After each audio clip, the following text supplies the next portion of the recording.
Welcome to Positively Sparta. I'm your host, Nikki Morville. Today we are coming to you from the Sparta Historical Society, where they had a very special dedication. Jerry Morelli has more. Today we celebrated the restoration and preservation of Sparta's Town Hall cupola, which is behind me. An edifice that was built in the early 1930s and was originally a school and then became the town hall when the cupola was put on it as well, and lasted till a few years ago when our new town hall was put up and the old one taken down. The cupola itself was stored but outside and fell into some disrepair, but thanks to the efforts of the Sparta Historical Society, primarily Bob Nicholson, they found the wherewithal to restore it and bring it here. And we have today dedicated it to the township and hope that it will be here for quite a while. Dennis Tobin, the superintendent of Sparta Schools, is retiring. Jerry Morelli has the story. My 35 years in education, 29 in Sparta, has been a very rewarding career, both personally and professionally. But I do believe it's time. It's a time for change, not only for the school district, but also myself personally. This is a very time-demanding position. A lot of nights out, meetings, school functions, events, activities. And I just don't believe I can make that necessary commitment moving forward. So I think it's a good time for change for everyone involved. And one of your great memories has to be coaching here in Sparta. You built some great teams. You won a sectional title. We were just talking about that off camera, sharing some memories. You coached two of the best players to ever come out of this area, in Chris Gent and John Deeb. Was that one of the most rewarding things that you felt in your career, was coaching at Sparta? Absolutely. I have a lot of fond memories. You know, as I reflect on my career, I see it unraveling in three stages. The first stage, I was a teacher and coach, as you just indicated, here at Sparta for my first 11 years. I got into teaching because I had a number of teachers and coaches who had a positive impact on myself as a young person, so I wanted to give back. So as a teacher and coach, it was a good time. I was fortunate as a head basketball coach here at Sparta to have some very talented players such as Chris Gent, John Deeb, Brian Thomas. And it was very rewarding to work with student athletes, watch them make the commitments and sacrifices not only to themselves but to the teammates around them, and then watch them achieve the goals of winning championships on the county and state level. And then also it was very rewarding to watch them enjoy that success with their family members, their classmates, and our school community. The second phase of my career, I always wanted to be in a leadership position, so being a building principal at Helen Morgan in the high school was also very rewarding for myself. At the Helen Morgan School, it was very enjoyable to work with students in their first couple of years of school and their parents, and a phenomenal staff at Helen Morgan. And then at the high school level, I always enjoyed working with young adults.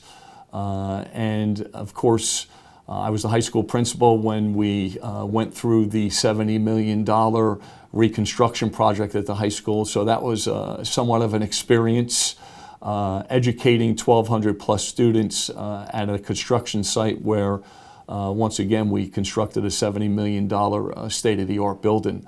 And it was a credit to the students and staff for being able to do that in a safe manner. And then, of course, my last stage of my career, being a school superintendent here in Sparta, really capped off my career, where I was able to, work with all of our stakeholders here in Sparta, from the students to our staff to our Board of Education and our school community, and getting everyone to work together towards a common goal in providing the best education possible for all of our students here in Sparta. So it's been very rewarding. I have no regrets. As I move forward in the next phase of my life, I'm going to take the excellence of Sparta with me, and I hope to maintain all the positive relationships that I have established over the last 30 plus years. Sparta is well known for its educational system. Having a daughter in the middle school, I can tell you they've been nothing but accommodating personally for me and my family, and the athletics have been excellent. What makes Sparta such a special place? Well, I would agree with you 100%. I've been an advocate for the Sparta school community and Sparta school district, for the last 30 plus years. I think we have an excellent teaching staff and coaching staff. I think we have a wonderful student body, and we have a very supportive school community. And when you put all of that together and everyone working collaboratively together, I do believe we provide an excellent, comprehensive education for our students who come through Sparta, as you indicated.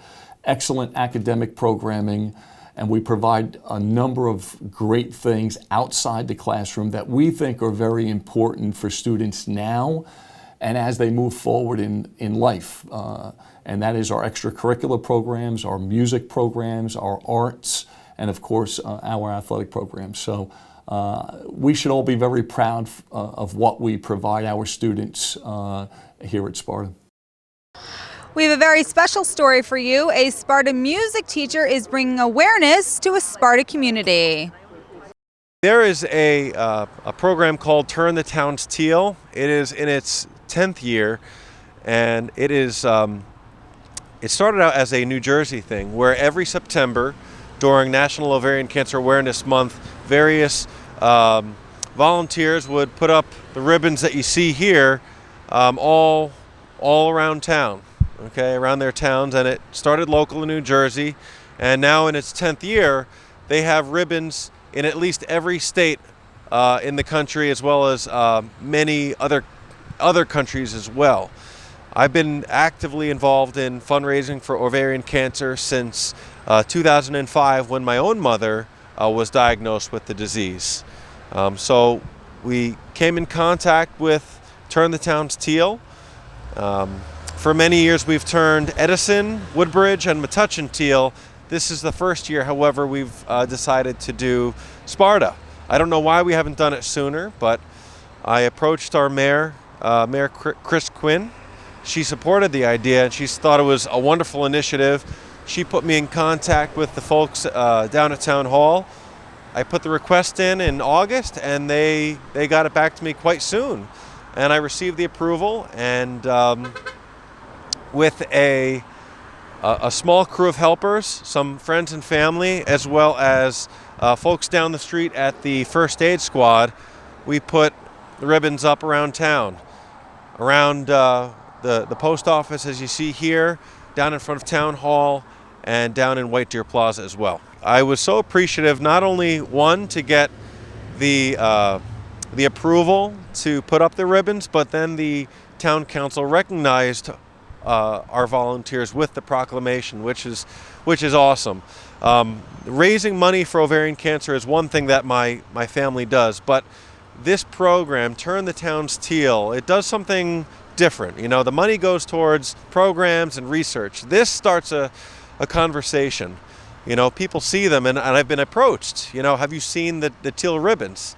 And then I can say yes, and you know, I can say it's all about ovarian cancer, and that's a part of the awareness. You know, people, maybe they don't know about ovarian cancer, and so we talk about it, and it's just spreading awareness, letting people know that it is. It's the fourth leading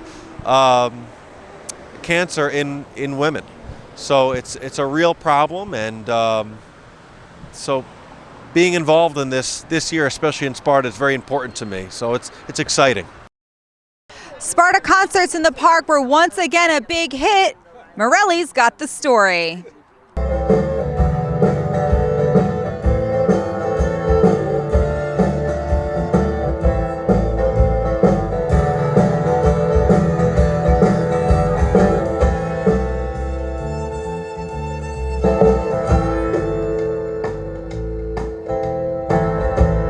music fans love to come out. It's a beautiful place to have a show. It's a rain or shine event. We do go inside the school if need be, if the weather is not cooperative. But basically, it's a beautiful way to spend the Friday night in the summer. Free music. We try to bring in top quality, original performers that are doing not just covers and the regular local bands, but artists from around the country. We've had guys come in from Detroit, Michigan this summer, and upstate New York, and all around performing anything blues, jazz, soul music. We've had folk music. Tonight's country music. It's the Pfeiffer Twins coming up from Nashville, Tennessee.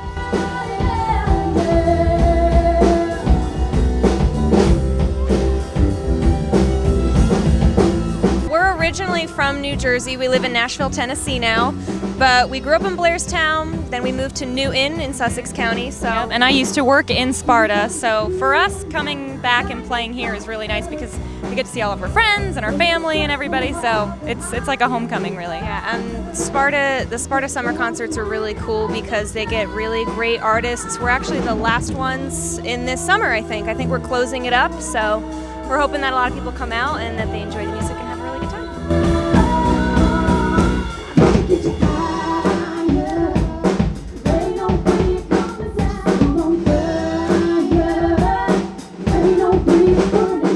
I joined the committee in 2010. At that point, it's my understanding the committee's been operating, putting on the summer concert series since 2001.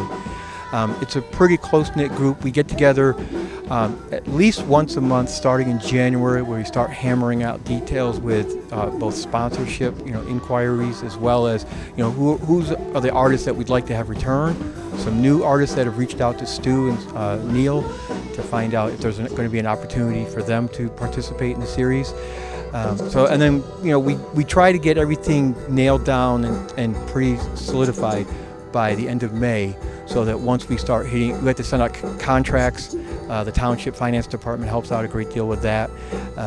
And then it's making sure every Friday night it's successful. The audience donations have been an important aspect. We have a couple of sponsors that have given gift certificates on a weekly basis. St. Moritz, Bill Wright's guitar studio, or music studio now. So that helps motivate the crowd that wouldn't necessarily otherwise reach into their pockets. And so we've had a significant uptick on the amount of audience donations. The last couple of years we've added shows only because we've had audience donations that have pushed us into the black, and we've been able to add artists late in the show, and people appreciate that. What I really find gratifying is I have a lot of audience members who, while we're out soliciting donations, thank us profusely for putting on the shows, for all the work. They know we're busy making this success. They also realize even though it's free to attend, they're not free to put on. So that's where the sponsorship, the donations, the township support, it all has to come together in order for the whole series to be successful. First, we start off with in the very early spring. We're going to probably move it up to late winter in the future. We send out letters to our current sponsors. Eastern Propane and Nicholson Family are our largest supporter. They donated the pavilion that the shows are held at, and every year they're our most generous supporter. We have a variety of different ones, but like Burke's Liquors has been consistent. The law office of Mary Jean Ellis, her husband's on the committee. She's not really on the committee, but she helps us out quite a bit. Dolan and Dolan, Farmers Insurance. We also have Laddie Clark and Ryan. Some companies we've been doing have been promoting us for a long time, or I should say sponsoring us. But we had new ones last year, which was Hart and Iliff and Dolan. Serves Electric is one of ours, and Brainstone. And Quick Check is also new to us.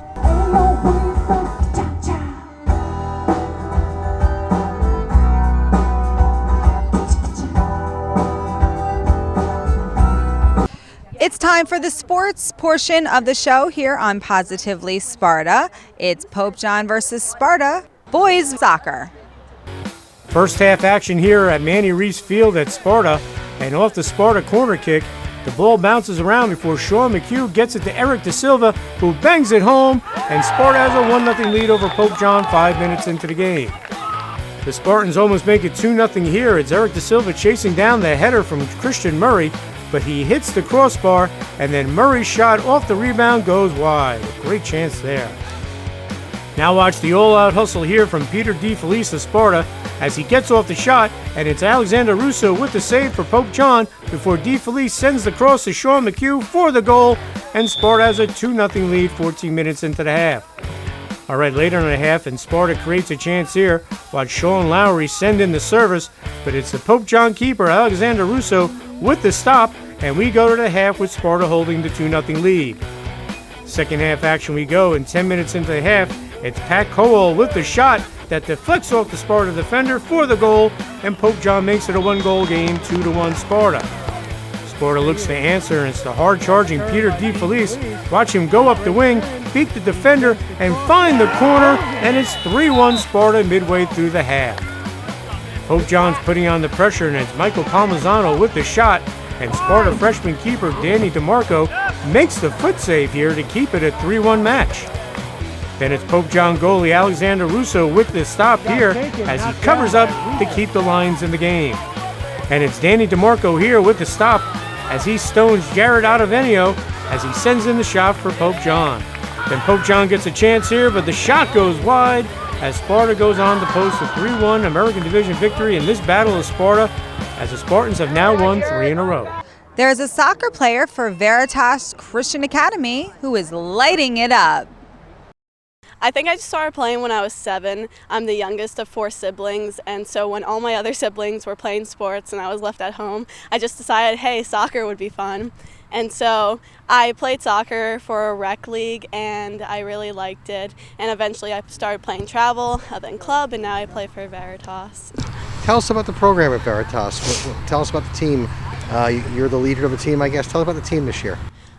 Well, this year we have a small team. We didn't get any incoming freshmen. We only got 2 new players, but it's really amazing how we picked up from last year. Last year we won our league's tournament. We have really built on everything we have, even though we don't have that many players. We really keep in mind everything, like our goals. We try to glorify God, everything we do. We have a motto, TRP, Total Release Performance, which is just doing your absolute best so that you can glorify God.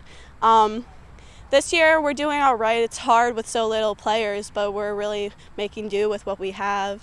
The team this year, it's been an interesting year. We have a small team this year. We went from having a team of 22 to a team of 13, and with a couple injuries, we are working with just a few ladies, just enough to field the team and a sub. So it's been tough in terms of getting everybody up to conditioning shape, but they've been working real hard to do their best on the field and honor God. Joy, tell us about your game. What's the best part of your soccer game? Well, my coach plays me at forward because he thinks, I guess, that I score a lot. Right now I'm at like 60-something goals for my high school career, but I don't know, I just like to have some quick passes with the other girls, and make some good plays going to goal. Joy has been playing soccer for a while. She plays actually on an elite club team, and so she's got a lot of experience, but I think the thing that makes her a good player is the skill that she's developed and the intensity at which she plays. She uses that skill to not only work hard in the field, but also help the other ladies on the team improve their skill. And talk about your goals for the rest of the season and the team goals. We really want to win our league. We want to win the end of the year tournament. We really are just trying to keep in mind that everything we're doing on and off the field is benefiting our game. Everything that we're doing is glorifying God, and that to all the teams that we're playing that may not be Christian schools or don't have Christian witnesses, that we can be good witnesses to them so that they can see that we're like representatives of God and Jesus Christ. Our goals for the season are pretty simple. We want to improve on every individual player's skill. We want to make sure we glorify God on the field and off the field with our play and our interaction with the other teams. And so by the end of the season, we want to say that we have all individually improved and then as a team improved in a way that is honoring to God in our play. Do you want any plans to play in college? Yes, I do. I've gone to a few college camps. I have offers from a few colleges right now, Messiah College in Pennsylvania, Cedarville College, and so I'm looking at a lot of colleges. I'm not totally sure yet, but. The Sparta Elks are celebrating a huge milestone. The Sparta Elks is celebrating their 50th anniversary. 50 years of community service in the Sparta Township and the surrounding areas. We are dedicated to serving our veterans, our wounded warriors, our special children. We are the premier charitable organization in the community. We have been serving over 500 children to Elks Camp Moore, a camp dedicated to special needs children. We have adopted veterans in the past years. We are serving the families of our fallen heroes. We are urging everyone to please get involved with the Elks, because without your support, we cannot continue the service that we do, not only to Sparta Township, but to the surrounding areas. At this time, I would like to introduce past Exalted Ruler, John Middleton, to discuss our veterans programs. John? The Elks are very strong supporters of our veterans. Maybe you know it or you don't know it, but we support the current soldiers, Christmas cards, other type of functions with them, trying to cheer them up when they're deployed. We take care of our veterans once they come home, whether it's supporting them in the hospital, providing backpacks and other supplies for the homeless veterans, all the way up to our senior veterans who are permanently disabled in our nursing homes. We tend to bring bingo, give them an afternoon of relaxation, some prizes. It just cuts the tedium of the week for them. We also support the Army of Hope, which is a national function of the Elks to help our wounded warriors and the families of our fallen heroes. We raise money for when they need help. There's a current veteran up in Sussex that we've supported for a while, home repairs, working both with the Elks and with Home Depot. I would like to just talk about a couple of committees that I'm on here at Sparta Lodge. The advisor to our antler program, which are junior Elks from the ages of 13 to 20. The antlers are always here working different events and out there fundraising for the lodge just as us adults are. We're always looking for new members for our antler program, so if anyone's interested, please reach out to us. Here at the Sparta Historical Society, they are honoring the oldest oak tree in the state with a very special dedication. The fact that we got recognition from the state of New Jersey for all of this is very important. The recognition of the fact that this tree was here long before this farm or the farmstead. Probably there were Indians running around. Some arrowheads we have upstairs in our gallery on Sparta. But, 350 years is significant. We appreciate the fact that the state has come out and honored us and the tree. We thought for a long, long time that it was a big tree and we could measure the circumference, but we had no idea how to determine how old it was without drilling a hole, which we weren't going to do.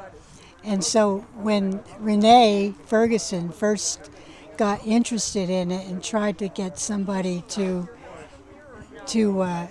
try to figure it out, that made me happy, but she wasn't making much progress.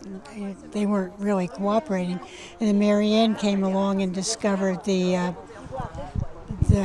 application, and then things started to happen. Makes me very, very happy because my family, and it's a big family, everybody loved the tree.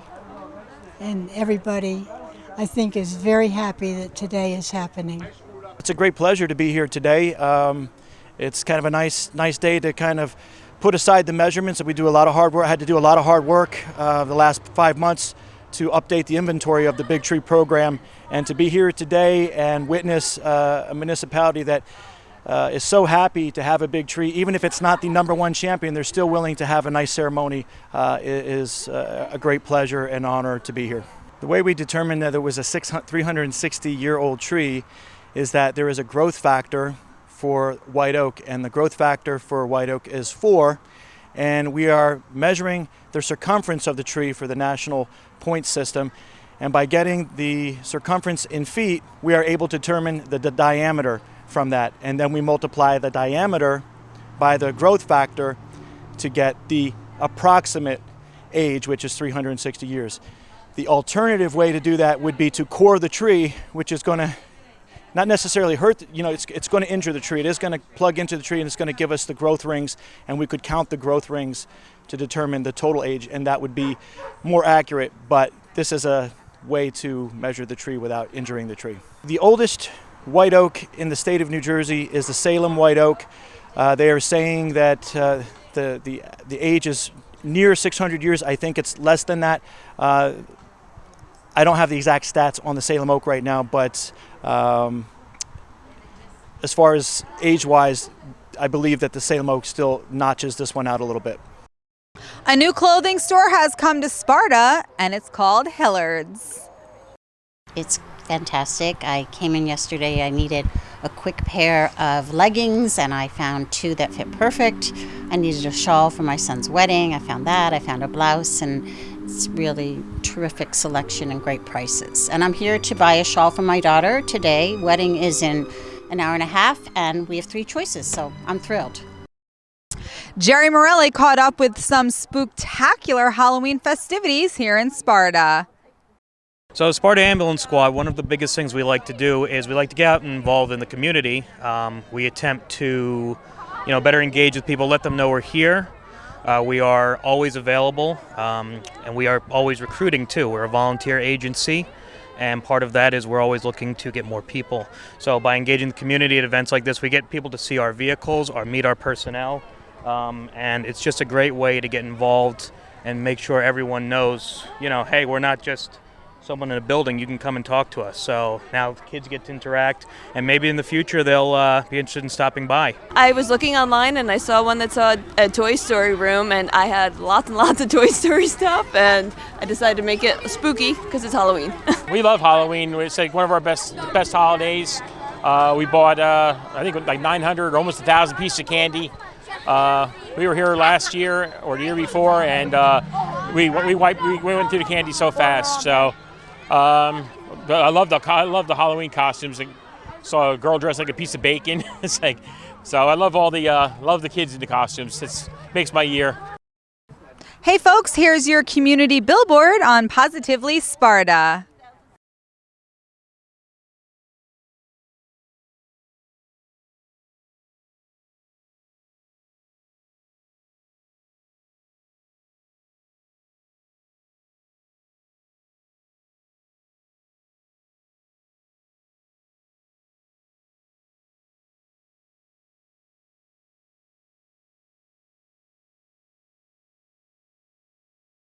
All right, folks, come down to the Sparta Historical Society here at the Van Kirk Building. There is so much history for you to see.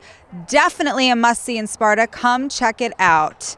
Sparta is such a lovely place to live and work. We are very honored to be part of this show. If you have a story idea, let us know for Positively Sparta. You can email Jerry at jerry@mugsmedia.com. For everyone at Channel 10, I am Nikki Morville for Positively Sparta. Have a lovely night.